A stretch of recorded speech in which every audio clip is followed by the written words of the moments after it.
Para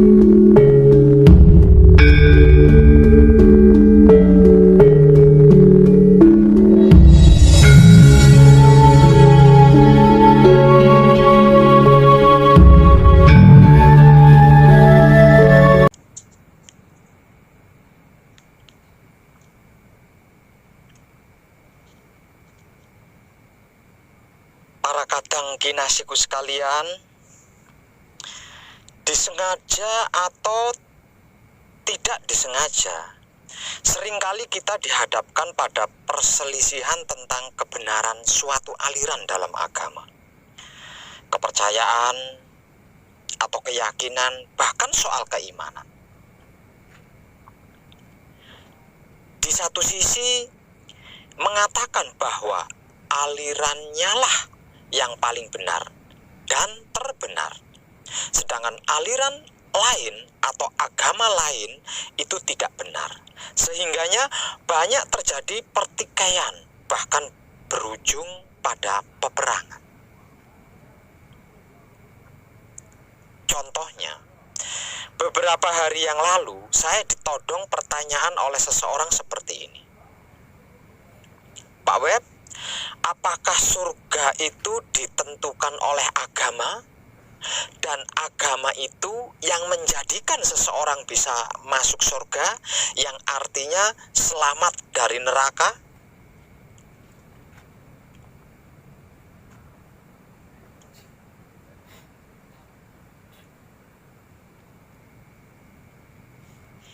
Sebenarnya saya sudah malas membahas hal-hal yang beginian.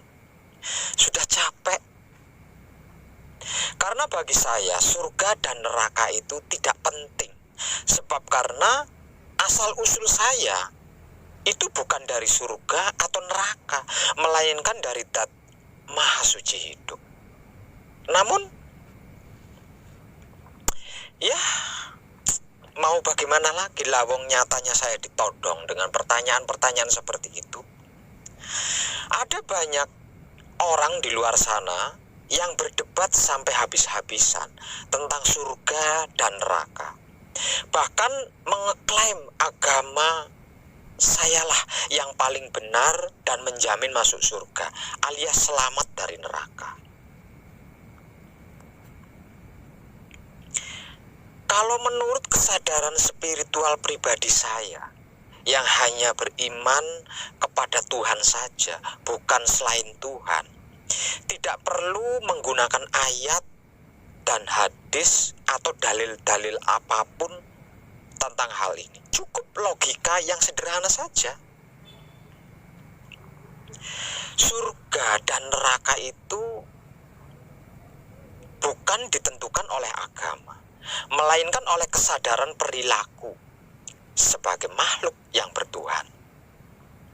Kalau surga itu ditentukan oleh agama, keuntungan ada di orang-orang yang perilakunya tidak baik.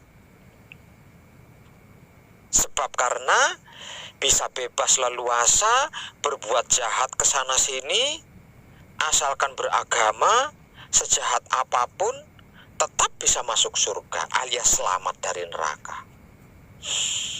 Sedangkan orang-orang baiknya terkekang, terpuruk, bertepuk sebelah tangan. Sebab karena walaupun masuk surga, tapi tidak bisa balas dendam pada orang yang menjahatinya. Kasihan deh. Sudah makan hati, makan jantung, makan ampela pula, habis-habisan kan.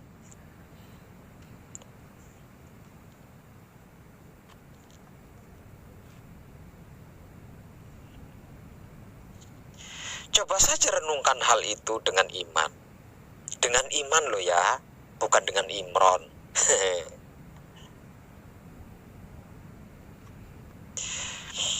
Berarti orang baik yang tidak beragama pun bisa masuk surga ya Pak? Ya iyalah, masa iya dong? Kalau masuk surga itu ditentukan oleh agama, berarti matinya harus bawa KTP.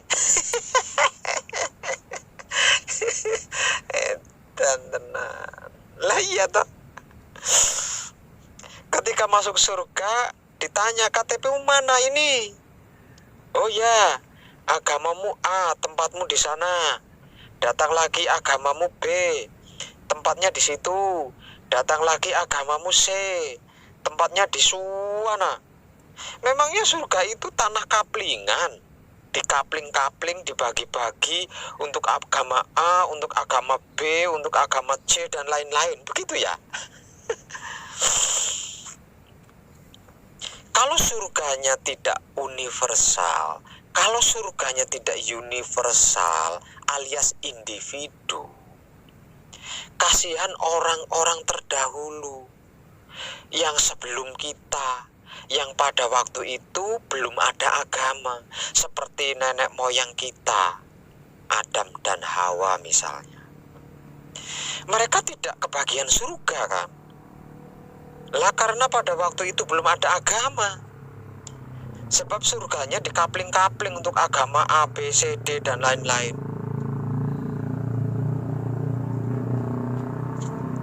Sudahlah, jangan musingin tentang surga dan neraka. Kita bukan berasal dari surga atau neraka. Asal usul muasal kita itu dari Dat Maha Suci Hidup. Sebab itu difirmankan innalillahi wa inna ilaihi roji'un, bukan surgaun atau nerakaun.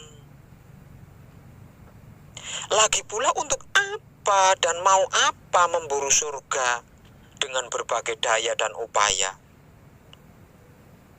Karena di surga ada kolam susu dan sungai madunya, ada bidadarinya, ada bidadaranya. Sebab di neraka ada banyak cewek-cewek cantiknya, ada banyak cowok-cowok gantengnya. Begitu. Tetap percuma misalkan seperti itu, tetap percuma, cuma bisa ngiler doang. Lawang ruh atau roh itu tidak berjenis kelamin dan tidak memiliki syahwat. Lalu, untuk apa semua itu?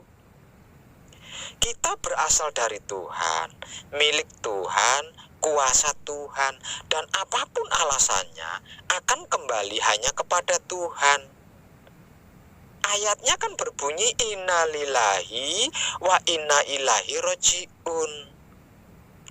Cerdaslah dalam beriman, dan berimanlah dengan cerdas. Sebab karena orang cerdas yang tidak beriman bisa jadi koruptor, jadi pengkhianat. Dan orang beriman yang tidak cerdas bisa jadi teroris, bisa jadi pecundang. Untuk lebih mudah dalam mencernanya, saya beri ilustrasi dialog antara saya yang dulu, Jaka Tolos, dan saya yang sekarang, Wong Edan Bagu. Dan semoga saja dengan apa yang saya ilustrasikan melalui video ini bisa menjadi tambahan wawasan yang dapat mencerdaskan pengetahuan, sehingganya bisa menyimpulkan sendiri terkait hal tersebut. Suatu ketika terjadi dialog di dalam sarung antara Jaka Tolos dan Wong Edan Bagu tentang hakikat ketuhanan dan doktrin sangkar keagamaan. Dialog ini dapat terjadi kapan saja dan di mana saja pada setiap pribadi manusia yang mengkaji jati diri pribadinya tanpa sadar maupun benar-benar disadari, seperti yang pernah saya alami tempo dulu. Dan dari hasil dialog tersebut tidak akan mencari siapa pemenangnya, karena hal itu tidaklah penting. Sebab yang utama adalah bagaimana kita belajar berdialog dengan tema yang sangat sensitif dan krusial. Siapapun bila sering melakukan dialog dengan diri sendiri, kontemplasi, paling tidak akan mendapatkan hasil minimal berupa mental yang lebih matang dan emosi yang lebih stabil. Maka semakin sering kita melakukan kontemplasi, terutama hal-hal yang sangat kontradiktif, akan membawa sikap mental kita lebih arif dan bijak dalam memahami dan memandang kehidupan yang teramat sangat kompleks ini. Awalnya Jaka Tolos berujar demikian. Agama adalah jalan kebenaran. Lalu Wong Edan Bagu berkomentar atas ujar Jaka Tolos tersebut. Menurutku, agama adalah jalan menggapai kebaikan, kearifan, dan kebijaksanaan dalam hidup. Lalu Jaka Tolos menimpali, berarti berarti kebenaran menjadi tidak penting dong. Dan Wong Edan Bagu menjawab, memang apa pentingnya berbicara kebenaran jika hasilnya membuat kerusakan di muka bumi dan bencana kemanusiaan? Jika kita bicara kebenaran, terlalu repot melakukan verifikasi kebenaran itu sendiri. Sebab kebenaran bukan hanya sekedar jargon, tembung omongane, jarene, kulak jare adol ndean. Kalau bahasa Jawanya, kata ini dan kata itu. Tapi buktikan sendiri, kebenaran bukan ada dalam kulit yang penuh keberagaman. Itulah sebabnya kita baru bisa menyaksikan kebenaran dengan mudahnya pada saat kita memasuki dimensi hakikat. Hakikat hidup adalah nilai yang merambah universalitas universal, yang artinya dapat dirasakan oleh seluruh makhluk, oleh manusia dari segala macam bangsa, suku, dan semua umat dari berbagai agama. Jika hanya dirasakan oleh salah satu suku atau ras atau agama atau golongan, hal itu belumlah merupakan nilai hakikat benar. Artinya, nilai-nilai yang masih terkait dengan cara pandang subjektif dan syarat demi kepentingan pribadi.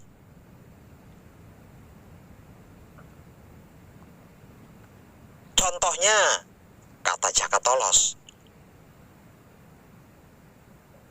Dan Wong Edan Bagu menjelaskan, contohnya, gula pasir itu manis. Itu merupakan sesuatu yang pasti kan? Dan di lidah semua orang bisa merasakan bahwa gula pasir itu manis. Gula adalah unsur ragawi atau kulit. Sementara rasa manis adalah hakikatnya. Nah, rasa manis tidak hanya dimiliki oleh gula pasir saja kan?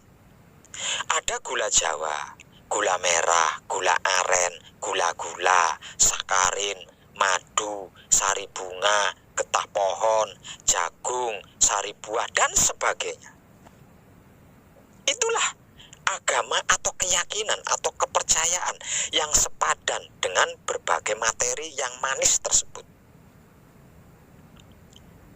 Kita ingin merasakan rasa manis, kita bebas memilih mau pakai gula merah atau gula pasir atau gula aren atau sakarin atau pemanis buatan atau sari buah atau madu atau jagung atau yang lainnya. Semua terserah pilihan kita, mana yang paling kita sukai dan pas dengan selera lidah kita. Nah, apa yang terjadi dengan umat beragama di dunia ini, yaitu tadi, berebut saling mengeklaim bahwa rasa manis hanya bersumber dari gula pasir saja. Umat yang lain bilang salah. Itu keliru dan sesat. Karena yang benar sumber rasa manis adalah berasal dari sakarin atau madu.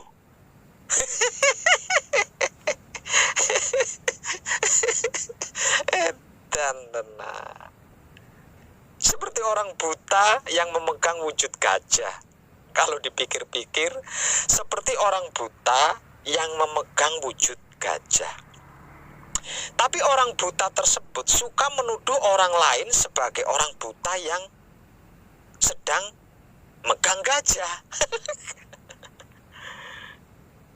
Loh, bukankah agama mempunyai misi menyebarkan kebenaran di muka bumi? Kata Jaka Tolos. Wong Edan Bagu menjawab, wah, daya pikir rasiomu kok terbatas banget ya bro. Kok orang mudeng-mudeng toh? Ya, begitulah misi agama.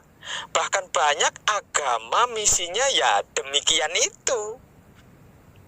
Menyebar dan mengkampanyekan kebenaran. Tapi itu tidak menjamin dunia ini tentram dan damai. Buktinya mana? Mana buktinya? Loh, kok kontradiksi dengan misinya? Kata Jaka Tolos. Dan Wong Edan Bagu menjawab, sudah jelas kan apa hasilnya? Masing-masing agama saling berebut dirinya lah yang paling benar. Bahkan terkesan memaksakan diri benar-benarkan ajarannya sendiri-sendiri. Tapi bukankah hanya ada satu agama saja yang benar? Kata Jaka Tolos. Dan Wong Edan Bagu menjawab, semua agama bisa mengeklaim demikian. Dirinya lah yang paling benar. Ah, jadi bingung saya, kata Jaka Tolos. Dan Wong Edan Bagu berkata, agar supaya tidak bikin bingung, hormati saja agama yang menebarkan kebaikan, bukan agama yang cari benarnya sendiri. Agama yang menebarkan kebaikan belum tentu benar, kata Jaka Tolos. Dan Wong Edan Bagu melengkapinya dengan sebuah kalimat, juga belum tentu tidak benar loh. Lantas, bagaimana kita harus menyikapi agama supaya lebih arif dan bijaksana? Kata Jaka Tolos. Dan Wong Edan Bagu menjawab, agama hanya perlu keyakinan kita. Agama hanya perlu keyakinan kita, bukan yang lain. Tidak ribet kan sebenarnya? Berarti saya cukup yakin saja, kata Jaka Tolos. Dan Wong Edan Bagu menjelaskan, semua agama hanya berdasarkan keyakinan. Rasakan saja, jangan pakai nalar. Agama yang paling pas dengan jiwa dan membuat nurani kita tentram.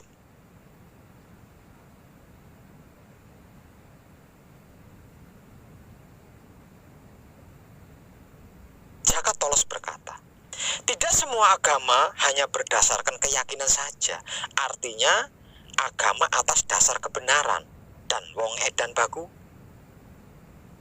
berkata, mana buktinya?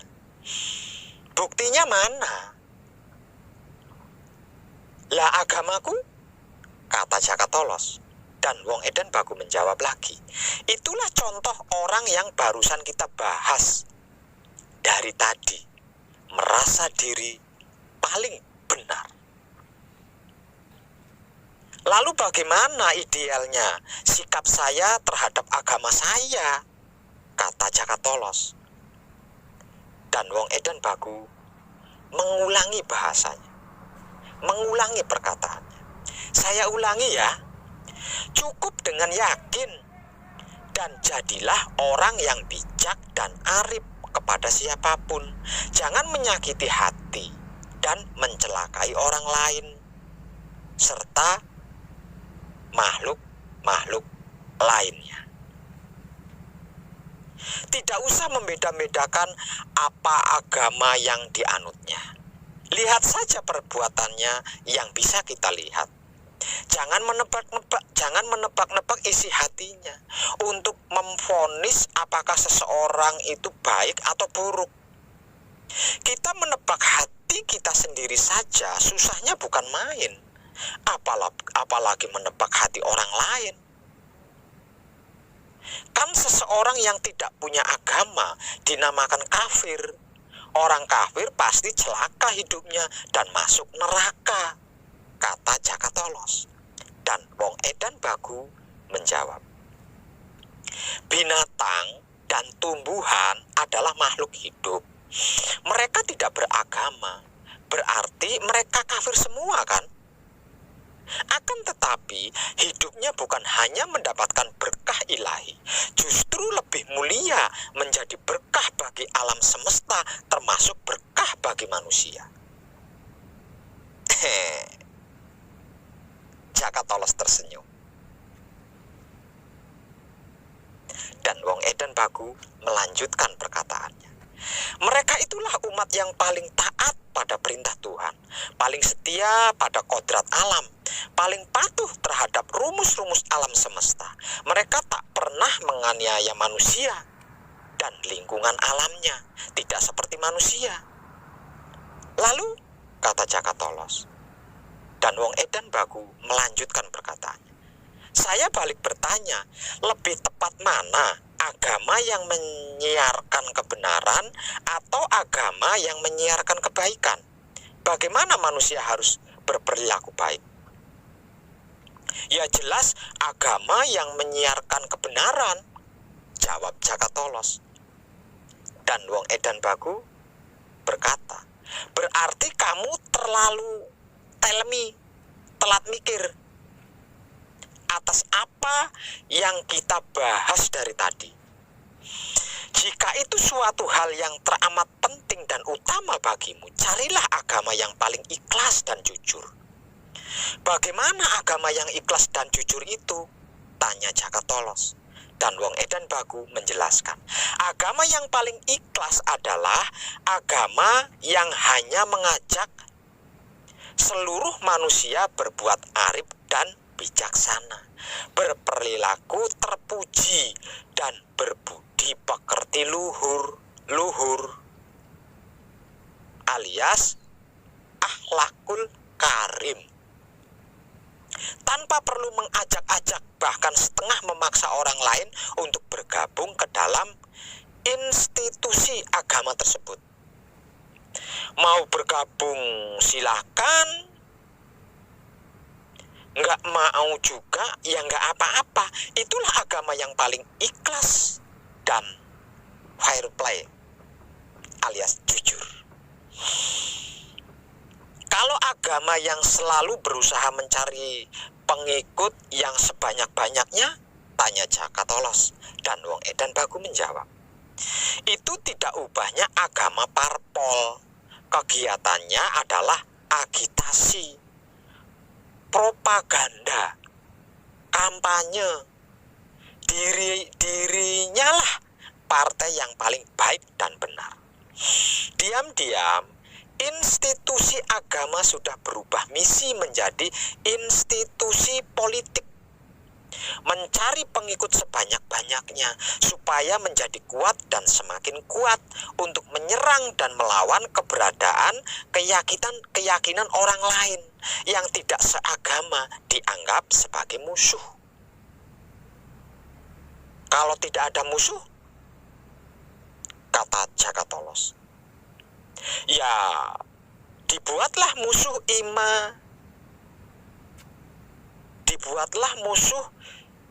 imajiner, musuh imajinasi, musuh yang dibuat-buat dan diada-adakan. Namanya juga politik, kata wong edan baku. Dan Jaka Tolos berseru, kan musuh agama biasanya agama lainnya. Wong edan baku menjawab, itu merupakan kecurigaan kamu pribadi. Bahkan rasa curiga kamu itu akan meretas kecurigaan umat lain pada kamu. Begitulah kecurigaan dan sentimen antar agama sudah menjadi lingkaran iblis yang sulit dimusnahkan. Jadinya kerjaan umat hanyalah saling curiga mencurigai. Bahkan di antara umat dalam satu agama pun terjadi perilaku saling mencurigai. Agama menjadi bahan peledak yang setiap saat akan menghancurkan bumi, alias membuat kiamat planet bumi ini. Tak ubahnya agamalah yang menciptakan neraka bagi manusia itu sendiri. Kenapa bisa begitu? Tanya Jaka Tolos, dan wong edan baku menjawab, karena agama keluar dari misi sucinya, keluar dari tujuan sucinya, yakni menebar kedamaian, ketentraman, dan kebaikan bagi alam semesta seisinya. Agama juga lebih mengutamakan kampanye dirinya lah yang paling benar daripada cinta kasih sayang Tuhan yang maha damai, maha tentram, dan maha baik bagi alam semesta seisinya. Apa salahnya? Tanya Jaka Tolos. Kalau salahnya yang dipertanyakan, salahnya bukankah kebenaran itu perlu kepastian, seperti ilmu pasti, dan berbagai disiplin ilmu pengetahuan, teknologi, dan sains, itu barulah kebenaran pasti, yang real. Sementara agama merupakan sistem kepercayaan atau keyakinan. Kalau tidak percaya, kalau tidak yakin, ya jadi tidak pasti. Itulah agama. Loh, dalam ajaran agama kan ada beberapa kejadian dan sinyalimen atau gejala akan sesuatu kebenaran dalam realitas alam semesta, kata Jaka Tolos. Dan wong edan baku menjawab, sejak abad keberapa kitab-kitab suci semua agama itu ada? Ayo, umurnya masih muda bukan? Sementara itu manusia sudah ada sejak paling tidak 2 juta tahun yang silam. Bumi ini ada sejak bermiliar tahun yang silam. Sebelum agama-agama dengan kitab sucinya ada, manusia pun telah menemukan berbagai kebenaran yang tak terbantahkan dalam menjalani kehidupan. Itu juga karena cinta kasih sayang Tuhan dan keadilan Tuhan. Isi ajaran agama tidak termasuk kebenaran pasti, tetapi berisi ajaran kebaikan, semacam aksioma yang runut dan logis. Namun bisa ditafsirkan dengan multi interpretasi sesuai kepentingan dan kemauan pembacanya. Maka dikatakan kitab itu fleksibel, sesuai perkembangan zaman maksudnya. Ini pengertian yang biasa sekali, alias isi kitab itu selamanya tidak akan pernah bertentangan dengan penafsiran manusia. Karena sadar atau tidak sadar, manusialah yang selalu berusaha membaca, memaksakan diri untuk menundukkan pola pikir dan persepsinya sendiri agar sesuai dengan isi kitab. Itulah kebiasaan manusia selama ini, membiarkan kesadaran dirinya berada di dalam sangkar emas. Sementara agama banyak mengajarkan tentang kegaiban.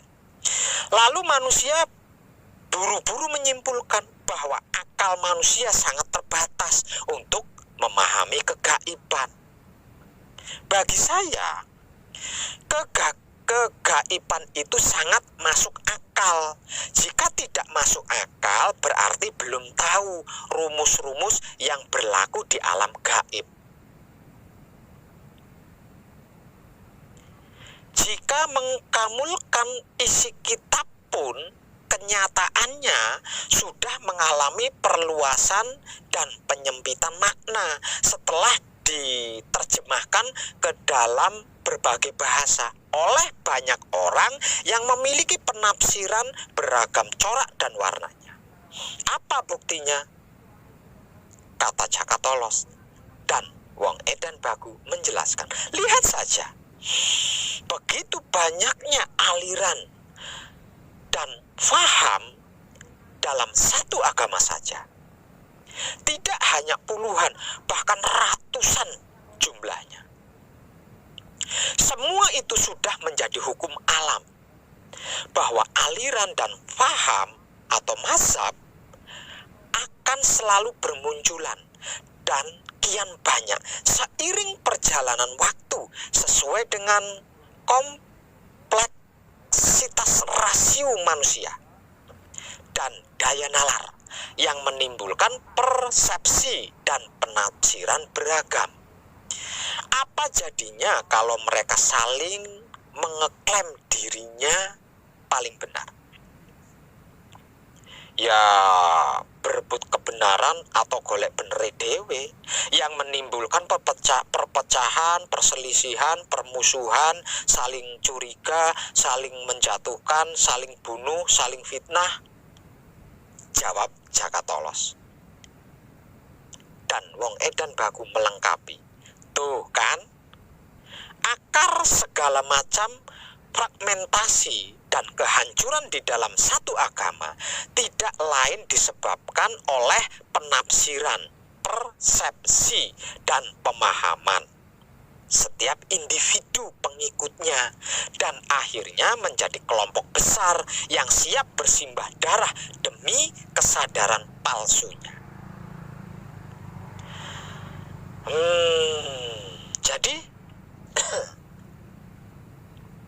agar supaya agama turut andil menciptakan ketenangan batin, ketentraman, dan kedamaian dunia ini, idealnya tidak usah menekankan akan kebenaran dirinya, tetapi lebih mengutamakan kampanye untuk selalu berbuat baik kepada seluruh makhluk.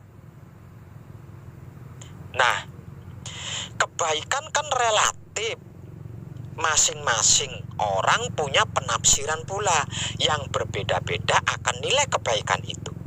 Apa patokannya, Pak Web? Sama saja kan, harus kembali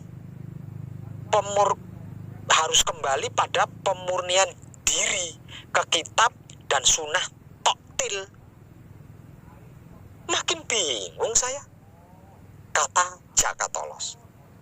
Dan Wong Edan Bagu menyambutnya dengan sebuah kata. Pandanganmu itu terlalu menyempitkan realitas kemahaluasan hakikat Tuhan yang maha luas tiada terbatas. Idealnya, suatu perbuatan barulah menjadi kebaikan dengan syarat tidak menerjang kodrat universe, kodrat alam semesta. Nilai yang paling universal dan tidak menabrak kodrat alam adalah setiap perbuatan yang kita lakukan selalu didasari dengan rasa cinta kasih sayang yang tiada bertepi.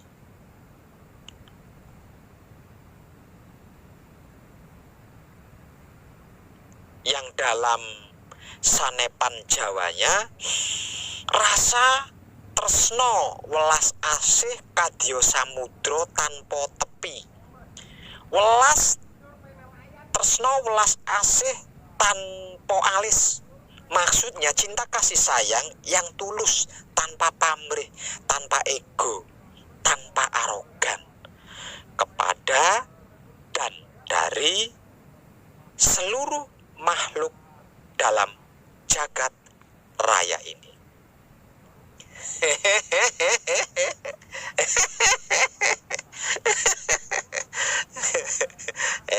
Dan tenang. Semoga tercerahkan.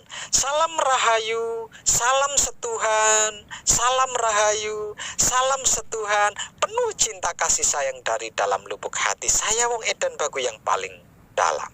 Selamat, selamat, selamat. Rahayu, rahayu, rahayu. Damai, damai, damai, tentram. Saya Wong Edan Bagu ngaturaken sugeng rahayu lir ing sambikala amanggih yuwana pinayungan mring ingkang Maha Suci. Basuki yuwana teguh rahayu slamet.